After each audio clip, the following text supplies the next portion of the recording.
tarde. Estamos aqui fazendo mais um vídeo para a edificação espiritual do povo de Deus. Desejamos que você nos acompanhe, seja edificado na sua vida espiritual com esta palavra,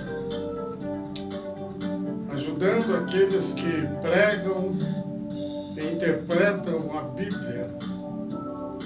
O uso de texto fora do contexto pode trazer falsas esperanças para o cristão. É preciso considerar muito bem o contexto histórico e o momento da aplicação do texto da palavra. Nós temos um texto bíblico que é muito usado em momentos de crise, em momentos de dificuldades espirituais dentro das igrejas. E esse texto está em 2 Crônicas, capítulo 7, a partir do verso 14 até o verso 16.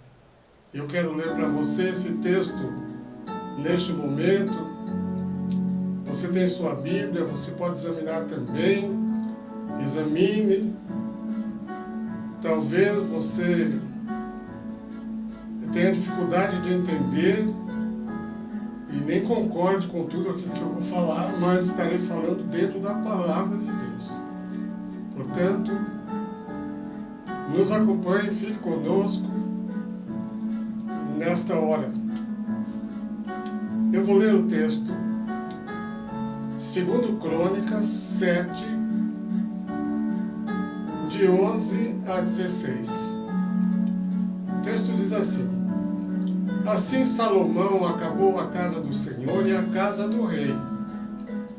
Tudo quanto Salomão intentara fazer na casa do Senhor e na sua própria casa, ele o realizou com êxito.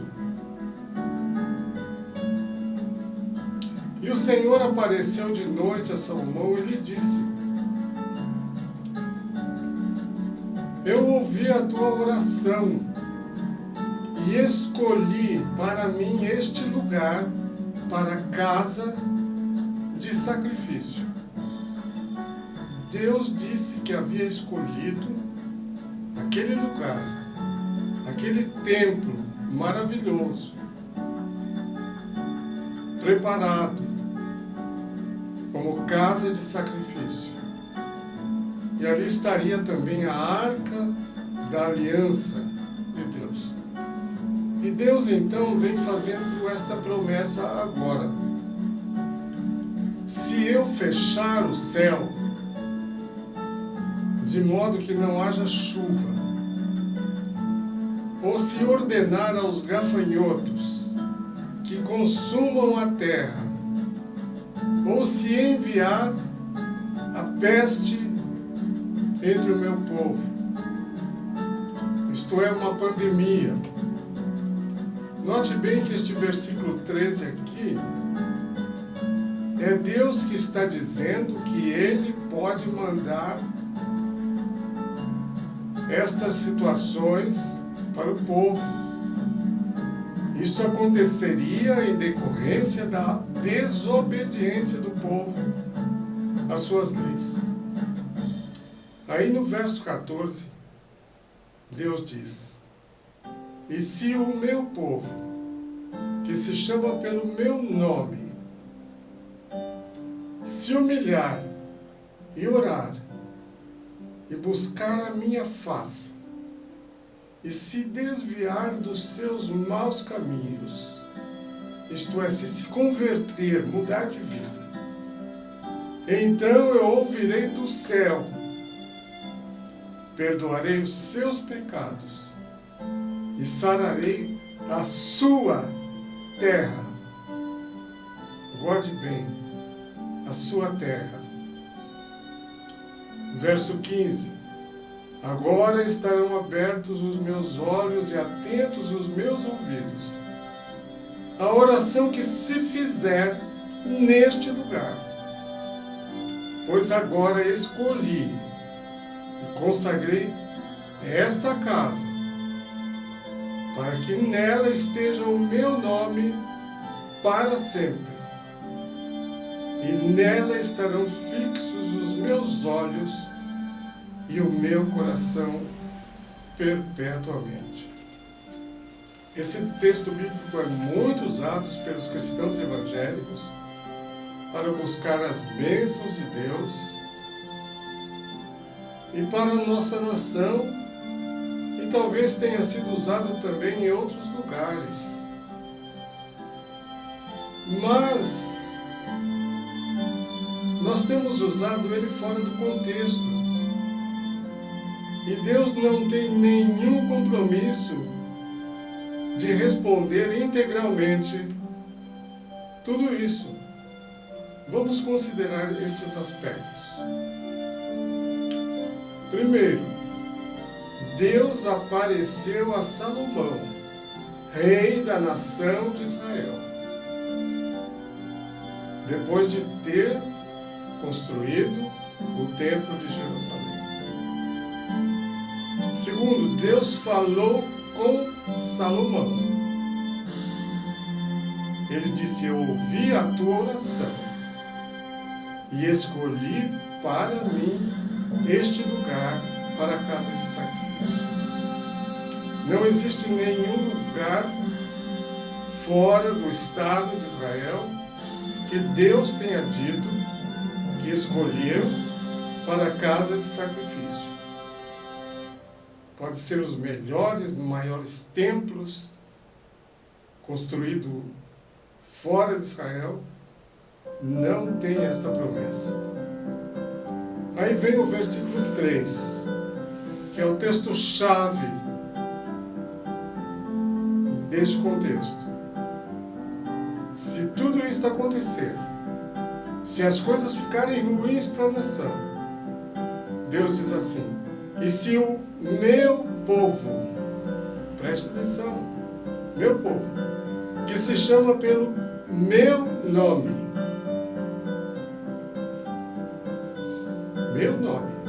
aqui temos o contexto histórico da palavra. Bem, vamos agora trazer isto para nós. O Brasil,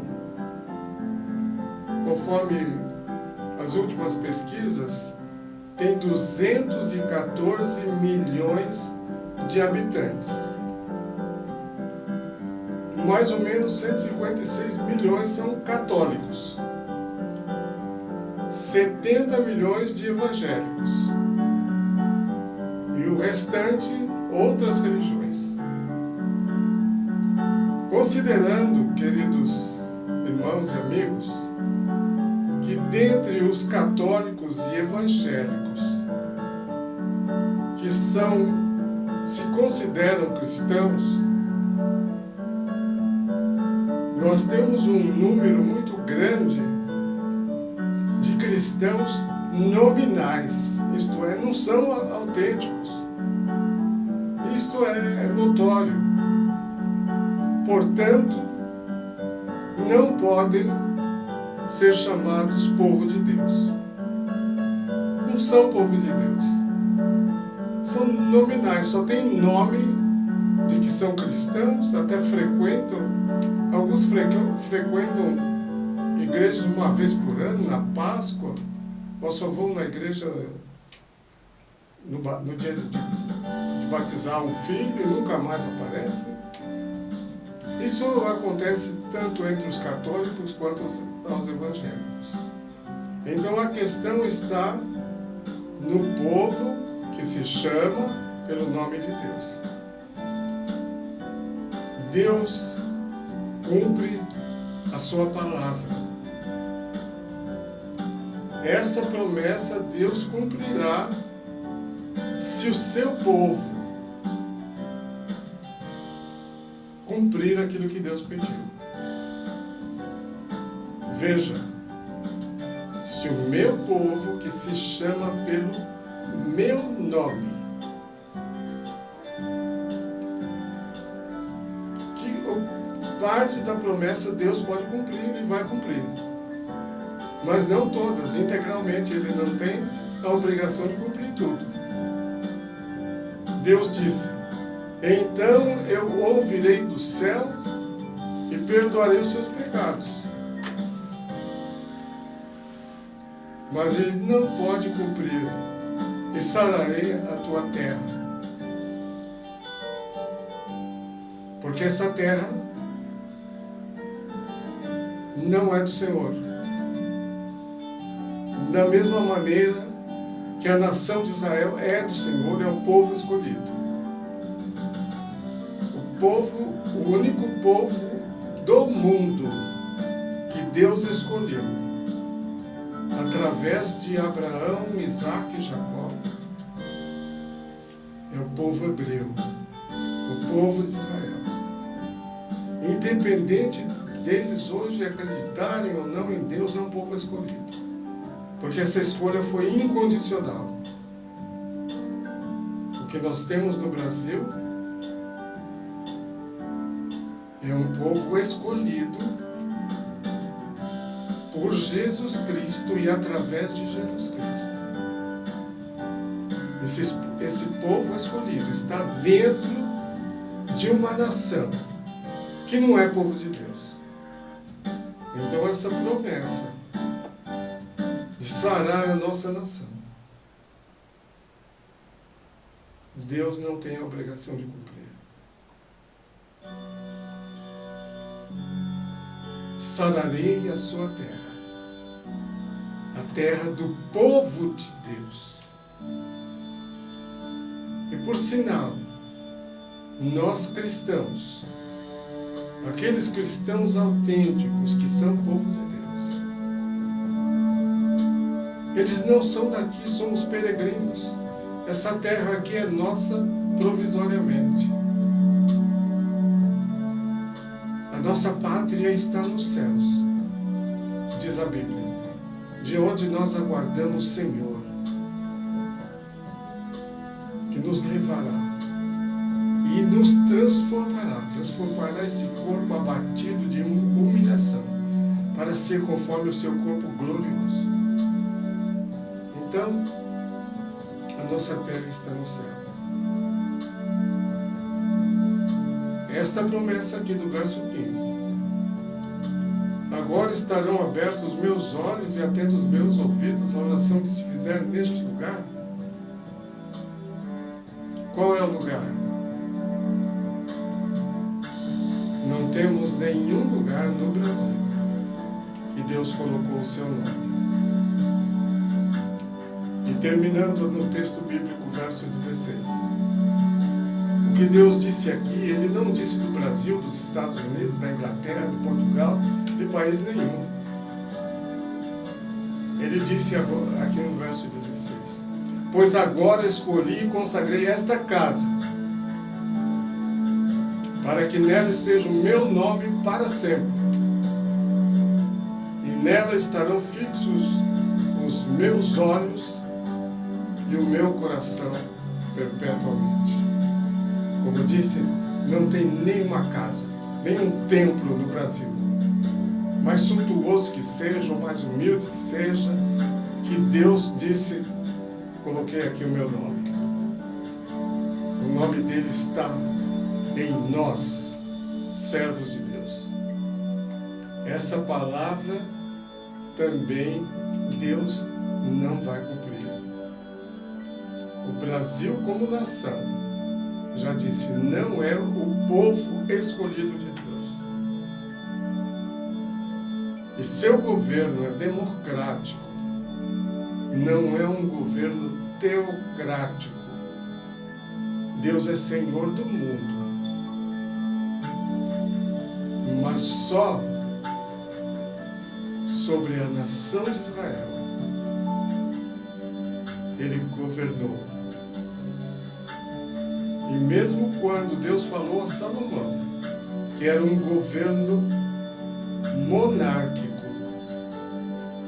Deus estava acima do rei.